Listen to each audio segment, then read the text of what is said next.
Sup peeps, my name's Ian, I sell books on eBay.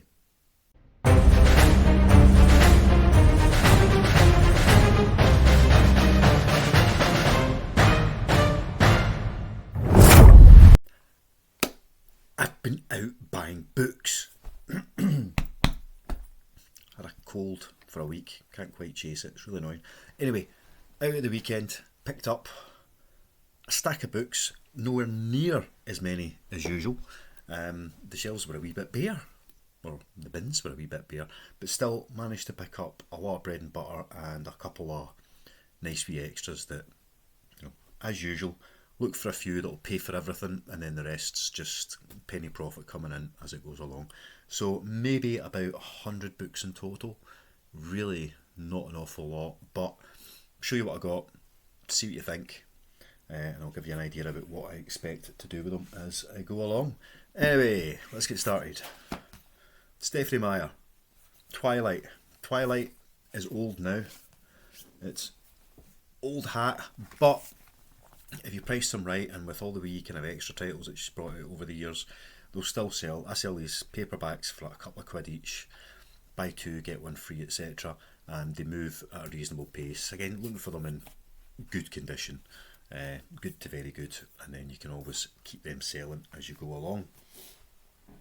What else do we find? David Walliams. Again, you see David Walliams, pick it up. Don't pick them up without the dust jackets. They will sell, but they're not really worth it. Always have a wee check. If they're first edition, as this one is, you can get a couple of quid more for it. Good nick. David Walliams. Always buy David Walliams. Next up, a really rare Harry Potter book. No, it's not, obviously. I've got half a dozen of these in stock typically at any given time. Couple of quid, but I do the same thing, you know, buy two get one free. Encourage people to buy chunks of the sets. So that's the Philosopher's Stone, the 2014 edition, I think. Good condition, so grab it and it goes on the shelf. Next up, another Rowling, only this time she's calling herself Robert. Identities, people can do it like these days, you know, she identifies as a Robert. First edition again, so I've got a couple of these already, and you can get about 20 quid for a first edition early Galbraith. I've sold a couple at that price. Let's say I've got 2 or 3 of this particular book, first editions, first of firsts, so not just a first edition but a first print of a first edition, which is what these are, and maybe get about 20 quid for that, so that's quite a good one to make back the grand total of £22.50 that I've spent on books this weekend.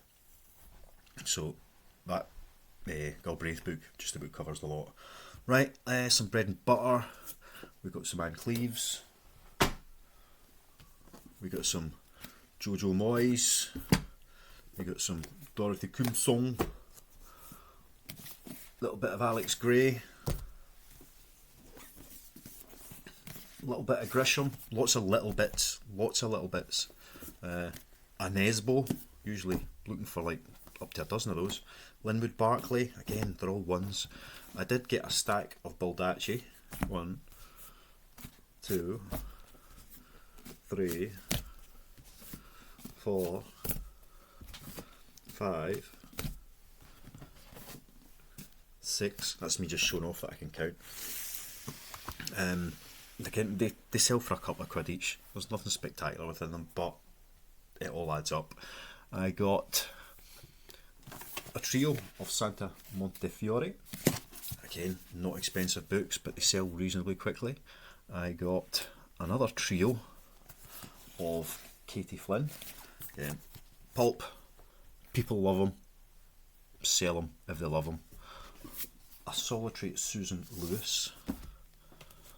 A couple of Kate Atkinson, both the same book. A little paperback Jenny Colgan, and a nice hardcover set of Jenny Colgan's as well. So some of her Christmas books. I don't know if it's all of her Christmas books, but I might actually bundle them up and sell them as a set, because they'll make a quite nice Christmas present. A Christmas bookshop, an Island Christmas, and Christmas at the Island Hotel. So that's the Jenny Colgans.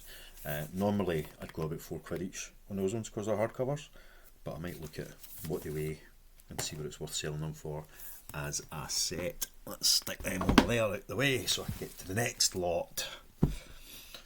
Right, we've got Aris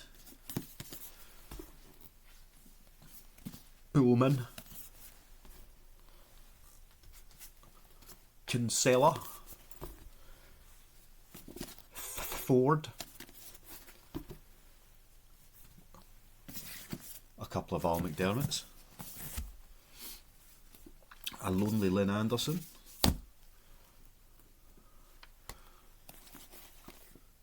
triplicate of Beast Quest, lots of threes, 3JP,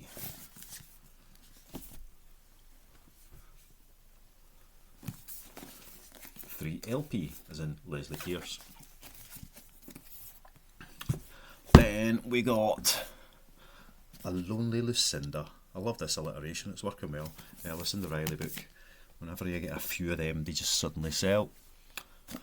One Kathy Kelly. Two Kathy Kellys.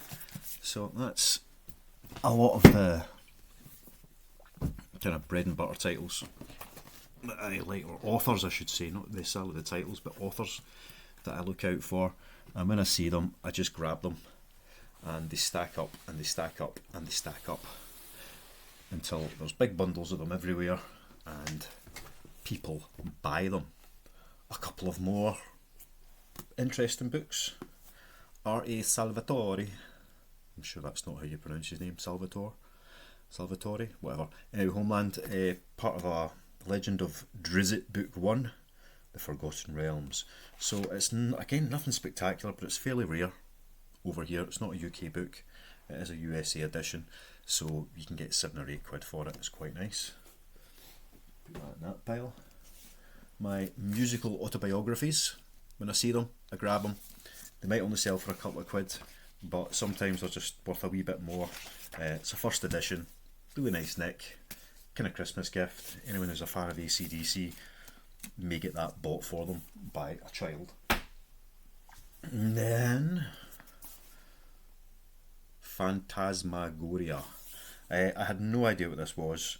It just looked like a really nice wee book, so I picked it up and it seems to sell for about £5-6.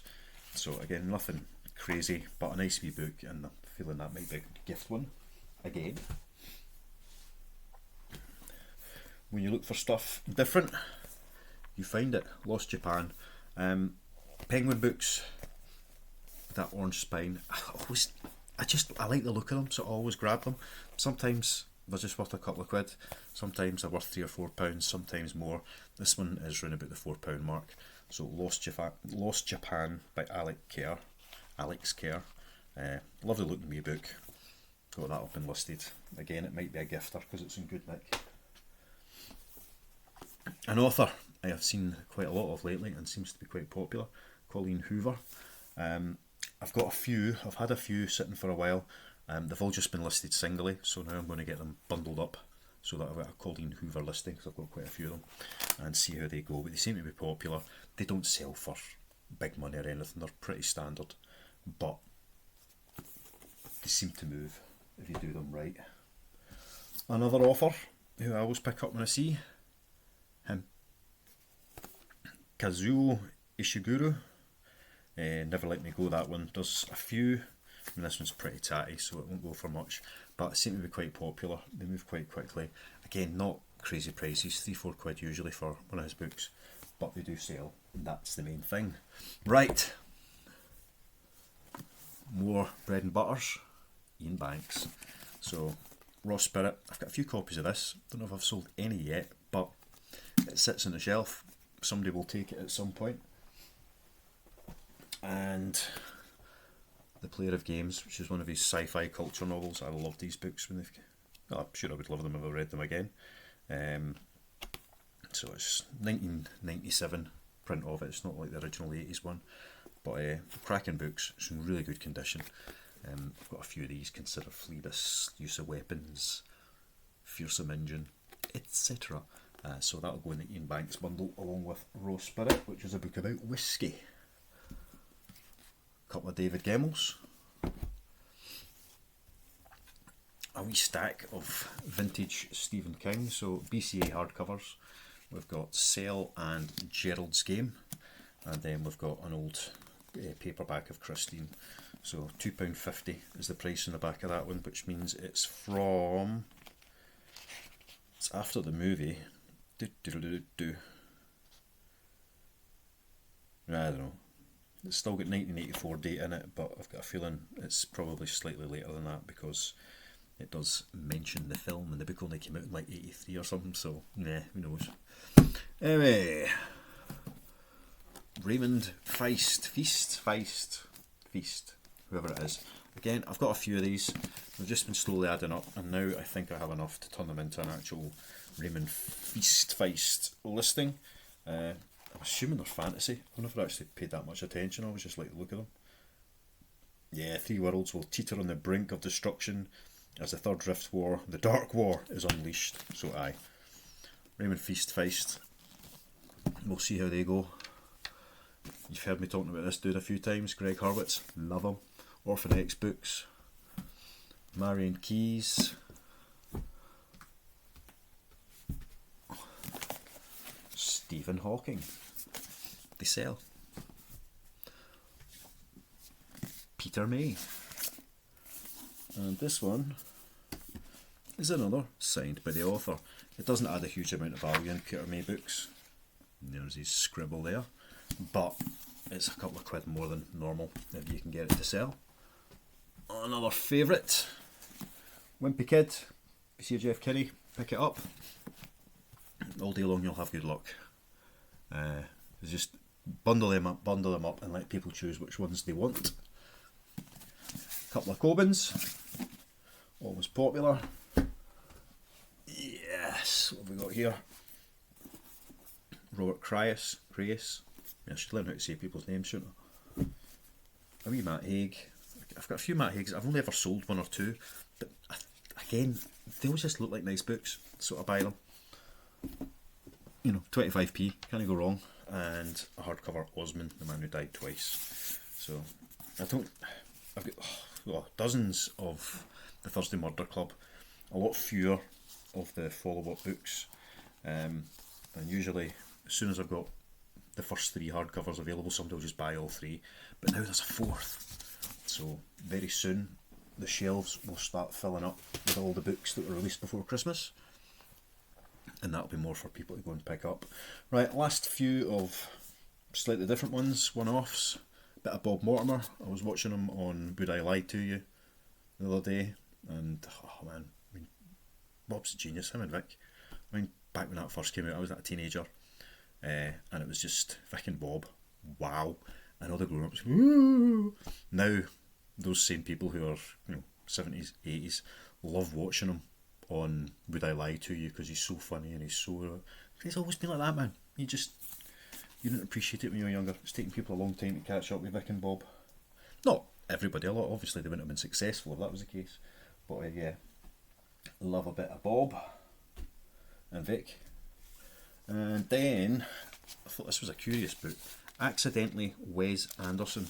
So it's not a book by Wes Anderson, it's a book about places that look like something out of a Wes Anderson movie. It's a really nice book. There's just so many cool images from all over the shop that are just Wes Anderson-esque. So that seems to go for about 20 quid. I think I might have listed that about 15 though, just to see if I can get it sold. But that was a really nice book. And again, 25p dude, know what I'm saying?